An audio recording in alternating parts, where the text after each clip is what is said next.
가이드가 붙는 패키지 여행과 가이드가 없는 패키지 여행은 무슨 차이가 있을까요? 최근 일본 정부가 서둘러 코로나19 관련 출입국 제한을 완화하면서 해외 관광객 유치에 열을 올리고 있는데요. 자신 있게 내건 규제 완화 조치가 고개를 갸우뚱거리게 합니다. 7일부턴 가이드 없는 패키지 여행을 허용하고 있는데 미국과 유럽 등지의 여행자들 니즈를 충족시킬 수 있을지 의문입니다. 지난 6월 일본은 2년 2개월 만에 해외 관광객 입국을 일부 허용했습니다. 당시 블룸버그 통신은 일본이 국경을 일부 개방하면 하루 약 6천 명의 외국인 관광객들이 일본을 방문할 것이라고 추정했습니다.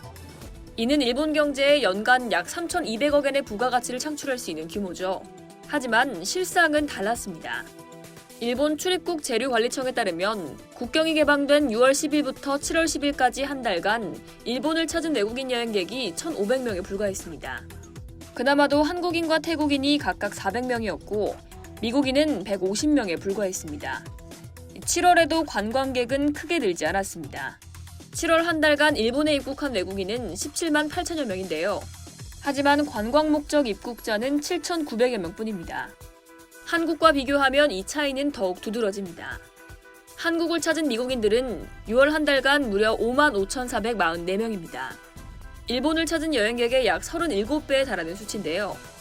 한국관광공사에 따르면 6월 방한 관광객은 22만 7,713명입니다. 외국인 관광객이 일본을 찾지 않는 이유에 대해 CNN은 일본이 자유여행이 아닌 단체 여행만 허가하고 있다는 점을 지적했습니다. 즉흥적인 것을 선호하고 엄격한 일정을 기피하는 서양인들에게 단체 여행은 맞지 않다고 덧붙였습니다. 심지어 일본으로 단체 여행을 가게 되더라도 비자 발급에 2, 3주가 소요되고 입국 후에도 인솔자를 따라 계획된 동선으로만 다닐 수 있는 건데요. 마스크 규정과 검역도 상대적으로 엄격한 편으로 알려져 여행지 선택에 부담을 줬다고 합니다. 이에 일본은 7일부터 전격적으로 그동안 말 많았던 가이드 인솔을 없애고 단순 패키지 여행을 허가했습니다. 하루 입국자 수 상한도 2만 명에서 5만 명으로 상향했습니다. 이제 여행객들은 가이드를 동반하지 않아도 여행사를 통해 상품을 예약하고 비자를 발급받으면 일본 내에서 자유롭게 움직일 수 있습니다. 다만 여행사 등을 통해 항공권과 숙박권을 예약해야 한다는 제약은 아직 남아 있습니다.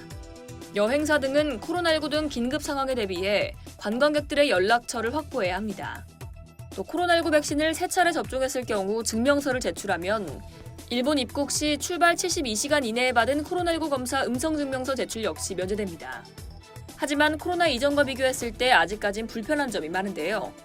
산케이 신문은 6일 비자 면제나 개인 여행 허용 등의 조치가 미뤄지는 등 일본 방문의 문턱은 여전히 높은 상황이라고 지적했습니다. 이상 여의도TV였습니다.